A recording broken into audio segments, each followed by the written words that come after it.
ನಮಸ್ಕಾರ ವೀಕ್ಷಕರೇ.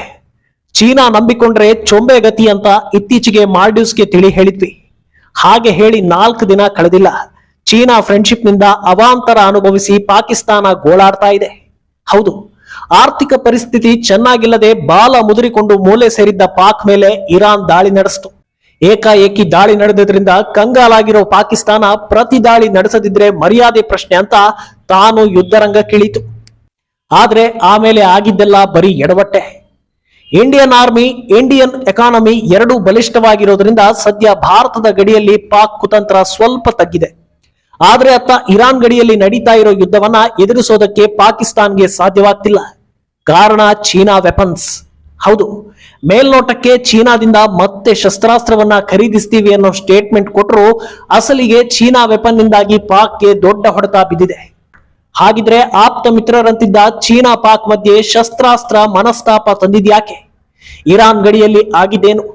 ಈ ಅಟ್ಯಾಕ್ಗೆ ಅಸಲಿ ಕಾರಣ ಏನು? ಇವೆಲ್ಲವನ್ನ 1 by 1 ತಿಳಿಸ್ತಾ ಹೋಗ್ತೀವಿ. ಅಲ್ಲದೆ ಚೀನಾ ನಂಬಿಕೊಂಡು ಹೋದವರಿಗೆ ಏನೆಲ್ಲ ಆಗಿತ್ತು ಅನ್ನೋದನ್ನು ಕೂಡ ವಿವರಿಸ್ತೀವಿ. ಈ ವಿಡಿಯೋವನ್ನ ತಪ್ಪದೆ ಕೊನೆ ತನಕ ನೋಡಿ. ಹಾಗೆ ಮೀಡಿಯಾ ಮಾನ್ಸ್ಟರ್ ಚಾನಲ್ ಅನ್ನ ತಪ್ಪದೆ ಸಬ್ಸ್ಕ್ರೈಬ್ ಮಾಡಿ. ಅದೊಂದು ಜೋಕ್ ಇತ್ತು, ಒರಿಜಿನಲ್ಗೆ ವಿರುದ್ಧ ಪದ ಅಂದ್ರೆ ಅದು ಚೀನಾ ಅಂತ. ಇದನ್ನ ಕೇವಲ ಕಾಮಿಡಿ ಅಂತ ಅನ್ಕೊಳ್ಳೋ ಅವಶ್ಯಕತೆ ಇಲ್ಲ, ಯಾಕಂದ್ರೆ ಅದು ವಾಸ್ತವ ಕೂಡ ಹೌದು. ಕ್ವಾಲಿಟಿಗೂ ಚೀನಾಗೂ ಆಗಿ ಬರಲ್ಲ ಅನ್ನೋ ಹಾಗೆ ಮತ್ತೆ ಮತ್ತೆ ಚೀನಾ ಡೂಪ್ಲಿಕೇಟ್ ಅನ್ನೋದು ಸಾಬೀತಾಗ್ತಾ ಇದೆ. ಭಾರತವನ್ನ ನೇರವಾಗಿ ಎದುರಿಸೋಕೆ ಸಾಧ್ಯವಾಗದ ಚೀನಾ ಪಾಕ್ ಜೊತೆ ಡೀಲ್ ಕುದುರಿಸಿಕೊಂಡು ಶಸ್ತ್ರಾಸ್ತ್ರಗಳನ್ನ ನೀಡಿತ್ತು. ಇಷ್ಟು ದಿನ ಚೀನಾ ಕೊಟ್ಟ ಅಸ್ತ್ರವನ್ನ ನಂಬಿಕೊಂಡು ನೆಮ್ಮದಿಯ ನಿದ್ರೆ ಮಾಡ್ತಾ ಇದ್ದ ಪಾಕಿಸ್ತಾನಕ್ಕೆ ಎಚ್ಚರ ಆಗಿದ್ದು ಮೊನ್ನೆ ಇರಾನ್ ಅಟ್ಯಾಕ್ ಮಾಡಿದ್ಮೇಲೆ. ಪಾಕ್ ಗಡಿಯೊಳಗೆ ಏರ್ ಸ್ಟ್ರೈಕ್ ನಡೆದರೂ ಪಾಕ್ ರಡಾರ್ ಸಿಸ್ಟಮ್ ರಾಕೆಟ್ ಗಳನ್ನ ಟ್ರ್ಯಾಕ್ ಮಾಡೋದ್ರಲ್ಲಿ ಕಂಪ್ಲೀಟ್ ಫೇಲ್ಯೂರ್ ಆಗಿದೆ. ಕಾರಣ ಪಾಕಿಸ್ತಾನ ರಡಾರ್ ಸಿಸ್ಟಮ್ ಅನ್ನ ಖರೀದಿ ಮಾಡಿದ್ದು ಚೀನಾ ಬಳಿ. ಅಷ್ಟೇ ಯಾಕೆ, ಅತ್ಯಾಧುನಿಕ ಅಂತ ಕರೆಸಿಕೊಂಡಿದ್ದ ಡ್ರೋನ್ಗಳು ಕೂಡ ಚೀನಾದಿಂದಲೇ ಪರ್ಚೇಸ್ ಮಾಡಿದ್ರು. ಆದ್ರೆ ಪಾಕಿಸ್ತಾನಕ್ಕೆ ಇವಾಗ ಗೊತ್ತಾಗ್ತಾ ಇದೆ, ಮೇಡ್ ಇನ್ ಚೀನಾ ಅಂದ್ರೆ ಹೀಗಿರುತ್ತೆ ಅಂತ. ಇದೆಲ್ಲದಕ್ಕಿಂತ ಇನ್ನೊಂದು ಇಂಟ್ರೆಸ್ಟಿಂಗ್ ವಿಚಾರ ಅಂದ್ರೆ ಪಾಕ್ ಬೆನ್ನಿಗೆ ಚೀನಾ ನಿಂತಿಲ್ಲ ಅನ್ನೋದು. ಹೌದು, ವಿಶ್ವದ ಬಹುತೇಕ ದೇಶಗಳು ಪಾಕ್ ಮೇಲಿನ ಇರಾನ್ ದಾಳಿಯನ್ನ ಖಂಡಿಸಿವೆ. ಆದರೆ ಡಮ್ಮಿ ಶಸ್ತ್ರಾಸ್ತ್ರಗಳನ್ನ ಕೊಟ್ಟ ಚೀನಾ ಮಾತ್ರ ಸೈಲೆಂಟ್ ಆಗ್ಬಿಟ್ಟಿದೆ. ನಮಗೂ ನಿಮಗೂ ಭಾರಿ ದೋಸ್ತಿ ಅಂತ ಪಾಕಿಸ್ತಾನವನ್ನ ಹೊಗಳಿದ್ದೇ ಹೊಗಳಿತು. ಆದ್ರೆ ಇಂಥ ಕ್ರೂಷಿಯಲ್ ಸಿಚುವೇಶನ್ ಅಲ್ಲೇ ಪಾಕಿಸ್ತಾನಕ್ಕೆ ಕೈ ಕೊಟ್ಟಿದೆ ಚೀನಾ. ಏನು ದಾಳಿ ಬಗ್ಗೆ ಚೀನಾ ಸೈಲೆಂಟ್ ಆಗಿದೆ ಅನ್ನೋದು ಅಂತಾರಾಷ್ಟ್ರೀಯ ಮಟ್ಟದಲ್ಲಿ ಸುದ್ದಿ ಆಗ್ತಾ ಇದ್ದಂತೆ ಚೀನಾ ಮಾಡಿದ್ದು ಏನಂದ್ರೆ ಎರಡೂ ದೇಶಗಳಿಗೆ ಬುದ್ಧಿ ಹೇಳಿದ್ದು. ಇದು ಪಾಕಿಸ್ತಾನವನ್ನ ಕನಲಿ ಕೆಂಡವಾಗುವಂತೆ ಮಾಡಿಬಿಟ್ಟಿದೆ. ಎಷ್ಟೇ ಕೋಪ ಬಂದ್ರೂ ಏನ್ ಮಾಡೋಕ್ಕಾಗುತ್ತೆ? ಒಂದು ಕಡೆ ಆರ್ಥಿಕ ಪರಿಸ್ಥಿತಿ ಚೆನ್ನಾಗಿಲ್ಲ, ಯುದ್ಧಕ್ಕೆ ಇಳಿದು ಬಿಟ್ರೆ ಇರೋ ಅಲ್ಪ ಸ್ವಲ್ಪವೂ ಬರ್ಬಾದಾಗಿ ಹೋಗುತ್ತೆ. ಚೀನಾ ವಿರುದ್ಧ ರೊಚ್ಚಿಗೆದ್ದು ಆಕ್ರೋಶ ಹೊರಹಾಕೋ ತಾಕತ್ತು ಕೂಡ ಪಾಕಿಸ್ತಾನಕ್ಕೆ ಇಲ್ಲ. ಇನ್ನು ಭಾರತದ ಸಹಾಯ ಕೇಳಿದ್ರೆ ಒದ್ದು ಓಡಿಸೋದು ಗ್ಯಾರಂಟಿ. ಇಂಥ ಪರಿಸ್ಥಿತಿಗೆ ಬಂದು ನಿಂತಿದೆ ಪಾಕಿಸ್ತಾನ. ಅಂದಹಾಗೆ ಇರಾನ್ ಪಾಕ್ ಮಧ್ಯೆ ಆಗಿದ್ದೇನು ಅನ್ನೋದನ್ನ ಕ್ವಿಕ್ ಆಗಿ ನೋಡ್ಕೊಂಡು ಬಂದ್ಬಿಡೋಣ. ಮೊದಲು ಪಾಕ್ ಮೇಲೆ ದಾಳಿ ನಡೆಸಿದ್ದ ಇರಾನ್ ಹೇಳ್ತಾ ಇರೋದು ಏನಂದ್ರೆ ಅದರ ಟಾರ್ಗೆಟ್ ಜೈಷ್ ಅಲ್ ಅದಲ್ ಸುನ್ನಿ ಇಸ್ಲಾಮಿಸ್ಟ್ ಗುಂಪು ಅನ್ನೋದು. ಈ ಜೈಷ್ ಅಲ್ ಅದಲ್ ಉಗ್ರರನ್ನ ಇರಾನ್ 2012ರಲ್ಲಿ ಭಯೋತ್ಪಾದಕ ಸಂಘಟನೆ ಅಂತ ಘೋಷಣೆ ಮಾಡಿರುತ್ತೆ. ಕಳೆದ ಕೆಲ ವರ್ಷಗಳಿಂದ ಇರಾನ್ ಸೇನೆ ಮೇಲೆ ದಾಳಿ ನಡೆಸ್ತಾ ಇದ್ದ ಈ ಉಗ್ರರ ಗುಂಪು ಕಳೆದ ವರ್ಷ 11 ಇರಾನಿ ಪೊಲೀಸರನ್ನ ಹತ್ಯೆಗೈದಿರುತ್ತೆ. ಈ ಜೈಷ್ ಅಲ್ ಅದಲ್ ಉಗ್ರರು ಸಿಸ್ತಾನ್, ಬಲೂಚಿಸ್ತಾನ್ ಪ್ರದೇಶದಲ್ಲಿ ಆಕ್ಟಿವ್ ಆಗಿದ್ದಾರೆ ಅನ್ನೋದನ್ನ ಇರಾನ್ ಗಮನಿಸಿರುತ್ತೆ. ಇವರನ್ನ ಹೆಡೆಮುರಿ ಕಟ್ಟಬೇಕು ಅನ್ನೋ ಕಾರಣಕ್ಕೆ ಕಳೆದ 2 ದಿನಗಳ ಹಿಂದೆ ರಾತ್ರೋರಾತ್ರಿ ಪಾಕಿಸ್ತಾನದ ಬಲೂಚಿಸ್ತಾನ ಗಡಿ ಪಟ್ಟಣವಾದ ಪಂಜ್ಗೂರ್ನಲ್ಲಿ ಈ ಅಟ್ಯಾಕ್ ಅನ್ನ ನಡೆಸುತ್ತೆ. ಅಲ್ಲಿಂದ ಶುರುವಾಗುತ್ತೆ ನೋಡಿ ಪಾಕ್ ಇರಾನ್ ಜಟಾಪಟಿ. ತಮ್ಮ ಗಡಿಯೊಳಗೆ ಇರಾನ್ ನಡೆಸಿದ ದಾಳಿಯನ್ನ ಇಲ್ಲೀಗಲ್ ಅಂತ ಪರಿಗಣಿಸೋ ಪಾಕಿಸ್ತಾನ ನಂತರ ಸೇಡು ತೀರಿಸಿಕೊಳ್ಬೇಕು ಅಂತ ಮುಂದಾಗುತ್ತೆ. ಪಾಕ್ ಕೂಡ ಇರಾನ್ ಮೇಲೆ ಏರ್ ಸ್ಟ್ರೈಕ್ ನಡೆಸುತ್ತೆ.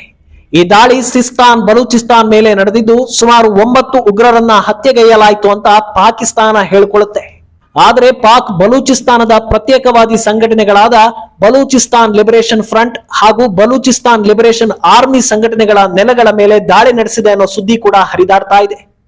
ಅತ್ತ ಇರಾನ್ ಮಾಧ್ಯಮಗಳು ಪಾಕ್ ನಡೆಸಿದ ಮಿಸೈಲ್ ಅಟ್ಯಾಕ್ ನಲ್ಲಿ 3 ಮಹಿಳೆಯರು ಹಾಗೂ 4 ಮಕ್ಕಳು ಗಾಯಗೊಂಡಿದ್ದಾರೆ. ಆದ್ರೆ ಇವರ್ಯಾರು ಇರಾನ್ ಪ್ರಜೆಗಳಲ್ಲ ಅಂತ ಹೇಳಿಕೊಂಡಿದೆ.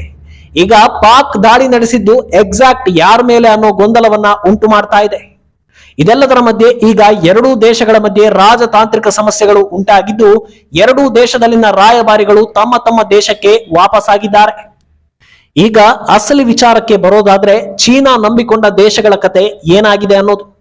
ಭಾರತವನ್ನ ಮೇನ್ ಟಾರ್ಗೆಟ್ ಮಾಡ್ಕೊಂಡಿರೋ ಚೀನಾಗೆ ನೇರವಾಗಿ ಭಾರತದ ಮೇಲೆ ಮುಗಿ ಬೀಳೋಕೆ ಸಾಧ್ಯವಿಲ್ಲ ಅನ್ನೋದು ಗೊತ್ತಿದೆ. ಯಾಕಂದ್ರೆ ಭಾರತ ಇಂದು ಜಾಗತಿಕ ಮಟ್ಟದಲ್ಲಿ ಹಿಂದೆಂದಿಗಿಂತಲೂ ಪವರ್ಫುಲ್ ಆಗಿ ಬೆಳೆದಿದೆ. ಆದರೆ ಭಾರತದ ಜೊತೆಗೆ ಗಡಿ ಕಿರಿಕ್ ಮಾಡ್ಕೊಂಡಿರೋ ಚೀನಾಗೆ ಭಾರತವನ್ನ ಸುಮ್ಮನೆ ಬಿಡೋದಕ್ಕೆ ಆಗ್ತಾ ಇಲ್ಲ. ವಾಮ ಮಾರ್ಗ ಅನ್ನೋ ಹಾಗೆ ಭಾರತದ ಸುತ್ತಮುತ್ತಲ ದೇಶಗಳನ್ನೆಲ್ಲ ವಿಶ್ವಾಸಕ್ಕೆ ತೆಗೆದುಕೊಳ್ಳೋಕೆ ಮುಂದಾಗ್ತಾ ಇದೆ. ನೇಪಾಳ, ಪಾಕಿಸ್ತಾನ, ಶ್ರೀಲಂಕಾ, ಈಗ ಮಾಲ್ಡೀವ್ಸ್, ಈ ಎಲ್ಲಾ ಪುಟ್ಟ ಪುಟ್ಟ ದೇಶಗಳ ಆರ್ಥಿಕ ಪರಿಸ್ಥಿತಿಯನ್ನ ಚೆನ್ನಾಗಿ ಅರ್ಥ ಮಾಡ್ಕೊಂಡಿರೋ ಚೀನಾ ನಿಮಗೆ ಹೊಟ್ಟೆ ತುಂಬುವಷ್ಟು ಸಾಲ ಕೊಡ್ತೀವಿ, ಅಭಿವೃದ್ಧಿ ಮಾಡ್ತೀವಿ, ಬದಲಿಗೆ ನಮಗೊಂದಷ್ಟು ಜಾಗ ಮಿಲಿಟರಿ ಬೇಸ್ ಹಾಕೋದಕ್ಕೆ ಕೊಟ್ಬಿಡಿ ಅಂತ ಒಪ್ಪಂದ ಮಾಡ್ಕೊಳ್ತಾ ಇದೆ. ಎಲ್ಲಾ ದೇಶಗಳಲ್ಲೂ ತನ್ನ ನೆಲೆಯನ್ನ ಸ್ಥಾಪಿಸಿ ಭಾರತದ ಮೇಲೆ ಕಣ್ಣಿಟ್ಟಿದೆ. ಶತ್ರುವಿನ ಶತ್ರು ಮಿತ್ರ ಅನ್ನೋ ಹಾಗೆ ಭಾರತದ ಜೊತೆ ಸಮಸ್ಯೆ ಇದ್ದಿದ್ರಿಂದ ಪಾಕ್ ಚೀನಾವನ್ನ ನಂಬಿಕೊಂಡು ಹೋಯ್ತು. ಅದಕ್ಕೆ ಪ್ರತಿಫಲ ಸಿಕ್ಕಿದ್ದೇನೋ ಅನ್ನೋದು ಈಗ ಗೊತ್ತಾಗ್ತಾ ಇದೆ. ಇನ್ನು ನೇಪಾಳದ ವಿಷಯಕ್ಕೆ ಬಂದರೂ ಸದ್ಯ ನೇಪಾಳಕ್ಕೆ ಅತಿ ಹೆಚ್ಚು ಫಂಡಿಂಗ್ ಚೀನಾದಿಂದ ಬಂದಿರೋದು ಅಂತ ಹೇಳಲಾಗುತ್ತೆ. ನೇಪಾಳದಲ್ಲಿ ಇತ್ತೀಚೆಗೆ ಉದ್ಘಾಟನೆಯಾಗಿರೋ ಫೋಕಾರಾ ಇಂಟರ್ನ್ಯಾಷನಲ್ ಏರ್ಪೋರ್ಟ್ಗೆ ಫಂಡ್ ಮಾಡಿದ್ದು ಕೂಡ ಚೀನಾ. ಚೀನಾದ ಎಕ್ಸಿಮ್ ಬ್ಯಾಂಕ್ ನಿಂದ ಸುಮಾರು $215 ಮಿಲಿಯನ್ ಸಾಲವನ್ನ ಏರ್ಪೋರ್ಟ್ ಪ್ರಾಜೆಕ್ಟ್ಗಾಗಿ ನೀಡಲಾಯಿತು. ವಿಷಯ ಏನಂದ್ರೆ ಈ ಸಾಲಕ್ಕೆ ಚೀನಾ ಬ್ಯಾಂಕ್ ವಿಧಿಸಿರೋ ಬಡ್ಡಿ 2%. ಅದೇ ವರ್ಲ್ಡ್ ಬ್ಯಾಂಕ್ ನಲ್ಲಿ 0.25% ಬಡ್ಡಿ ಇದ್ರೆ ಏಷ್ಯನ್ ಡೆವಲಪ್ಮೆಂಟ್ ಬ್ಯಾಂಕ್ ನಲ್ಲಿ 0.75% ಬಡ್ಡಿ ವಿಧಿಸಲಾಗುತ್ತೆ. ಈ ಬ್ಯಾಂಕ್ ಗಳಿಗೂ ಚೀನಾ ಬ್ಯಾಂಕು ಇರೋ ಬಡ್ಡಿಯ ಡಿಫರೆನ್ಸ್ ನೋಡಿದ್ರೆ ಗೊತ್ತಾಗುತ್ತೆ ಚೀನಾ ಫ್ರೆಂಡ್ಶಿಪ್ ಎಂತದ್ದು ಅಂತ. ಅಲ್ಲದೆ ಈ ಎರಡೂ ಬ್ಯಾಂಕ್ಗಳು ಸಾಲ ಮರುಪಾವತಿ ಅವಧಿಯನ್ನ 40 ವರ್ಷಕ್ಕೆ ಎಕ್ಸ್ಪ್ಯಾಂಡ್ ಮಾಡಿದ್ರೆ ಚೀನಾ 15 ರಿಂದ 20 ವರ್ಷಗಳಲ್ಲಿ ವಾಪಸ್ ನೀಡಬೇಕು ಅಂತ ಡೆಡ್ಲೈನ್ ಹಾಕಿದೆ. ಆದ್ರಿಂದ ನೆಕ್ಸ್ಟ್ ವಿಕ್ಟಿಮ್ ನೇಪಾಳ ಅನ್ನೋದು ಎಲ್ಲರ ಅಂದಾಜು. ಇನ್ನು ಶ್ರೀಲಂಕಾ ವಿಚಾರಕ್ಕೆ ಬಂದರೂ ಆ ದೇಶವನ್ನ ಮುಳುಗಿಸಿದ್ದೇ ಚೀನಾ. ದಶಕಗಳಿಂದ ಶ್ರೀಲಂಕಾದಲ್ಲಿ ಅಧಿಕಾರದ ಚುಕ್ಕಾಣಿ ಹಿಡಿದಿದ್ದ ರಾಜಪಕ್ಸ ಕುಟುಂಬ ತಮ್ಮ ಅಧಿಕಾರಾವಧಿಯಲ್ಲಿ ದೇಶದ ಅಭಿವೃದ್ಧಿಗೆ ಒತ್ತು ಕೊಡದೆ ಸರ್ಕಾರವನ್ನ ಕುಟುಂಬದ ವ್ಯವಹಾರದಂತೆ ನಡೆಸ್ತಾ ಇದ್ರು. ಹೆಚ್ಚುವರಿ ಫಂಡ್ ಸಿಗುತ್ತೆ ಅನ್ನೋ ಕಾರಣಕ್ಕೆ ರಾಜಪಕ್ಸ ಕುಟುಂಬ ಸಂಪೂರ್ಣವಾಗಿ ಚೀನಾ ಮುಂದೆ ತಲೆಬಾಗಿ ಬಿಡಿತು. ಶ್ರೀಲಂಕಾದಲ್ಲಿ ಬೃಹತ್ ನಿರ್ಮಾಣ ಯೋಜನೆಗಳ ಗುತ್ತಿಗೆ ಪಡೆಯೋದ್ರಲ್ಲಿ ಚೀನಾ ಯಶಸ್ವಿಯಾಯಿತು. ಈ ಮೂಲಕ ಚೀನಾ ಶ್ರೀಲಂಕಾಗೆ ಹೆಚ್ಚಿನ ಬಡ್ಡಿ ದರದಲ್ಲಿ ಸಾಲ ನೀಡಿತ್ತು. ಇದರ ಜೊತೆಗೆ ರಾಜಪಕ್ಸ ಕುಟುಂಬದ ತವರು ಜಿಲ್ಲೆ ಹಂಬನ್ ತೋಟದಲ್ಲಿ ಬೃಹತ್ ಪ್ರಮಾಣದ ಆದ್ರೆ ಪ್ರಯೋಜನಕ್ಕೆ ಬಾರದ ನಿರ್ಮಾಣಗಳನ್ನ ಮಾಡಲಾಯಿತು. ವಿಶ್ವದ ಅತ್ಯಂತ ಖಾಲಿ ವಿಮಾನ ನಿಲ್ದಾಣ, ರಾಜಧಾನಿಯ ಜನಸಂಖ್ಯೆಗಿಂತಲೂ ಹೆಚ್ಚಿನ ಆಸನ ಸಾಮರ್ಥ್ಯವಿರೋ ಕ್ರಿಕೆಟ್ ಕ್ರೀಡಾಂಗಣ, ಇದಲ್ಲದೆ ಹಂಬನ್ ತೋಟ ಬಂದರನ್ನ $1.4 ಶತಕೋಟಿ ವೆಚ್ಚದಲ್ಲಿ ನಿರ್ಮಿಸಲಾಯಿತು. ಇದನ್ನ ಚೀನಾ 2017ರಲ್ಲಿ 99 ವರ್ಷಗಳ ಕಾಲ ಗುತ್ತಿಗೆಗೆ ತೆಗೆದುಕೊಂಡಿತ್ತು. ಇದೆಲ್ಲದರ ಹೊರತಾಗಿ ಚೀನಾದ ದೊಡ್ಡ ಸಾಲ, ಅದರ ವಿವರಗಳನ್ನ ಸಾರ್ವಜನಿಕರಿಗೆ ಬಹಿರಂಗಪಡಿಸಬಾರದು ಅನ್ನೋ ಷರತ್ತನ್ನು ಕೂಡ ಹಾಕಿತು. ಈ ಎಲ್ಲಾ ವ್ಯವಹಾರಗಳೇ ಮುಂದೆ ಶ್ರೀಲಂಕಾ ಆರ್ಥಿಕವಾಗಿ ಮುಳುಗಿ ಹೋಗೋದಕ್ಕೆ ಕಾರಣ ಆಗಿತ್ತು. ಆದ್ರೆ ನಂತರದಲ್ಲಿ ಲಂಕಾ ಸಹಾಯಕ್ಕೆ ನಿಂತಿದ್ದು ಭಾರತ. ಸದ್ಯ ಮಾಲ್ಡೀವ್ಸ್ ಚೀನಾ ನಂಬಿಕೊಂಡು ಭಾರತವನ್ನ ಎದುರು ಹಾಕಿಕೊಂಡಿದೆ. ಮುಂದೆ ಚೀನಾದಿಂದ ಮೋಸ ಹೋದ್ಮೇಲೆ ಮತ್ತೆ ಭಾರತದ ಕೈಕಾಲು ಹಿಡಿಯುತ್ತಾ ಅಥವಾ ಅಷ್ಟರೊಳಗೆ ಮಾಲ್ಡೀವ್ಸ್ ಸರ್ಕಾರ ಪತನ ಆಗಿ ಭಾರತ ಪರ ನಿಲುವಿರೋ ಸರ್ಕಾರ ಅಧಿಕಾರಕ್ಕೆ ಬರುತ್ತಾ ಅನ್ನೋದು ಸದ್ಯಕ್ಕೆ ಕುತೂಹಲ. ಈ ಬಗ್ಗೆ ನಿಮ್ಮ ಅಭಿಪ್ರಾಯ ಏನು ಅನ್ನೋದನ್ನ ತಪ್ಪದೆ ಕಾಮೆಂಟ್ ಮೂಲಕ ತಿಳಿಸಿ.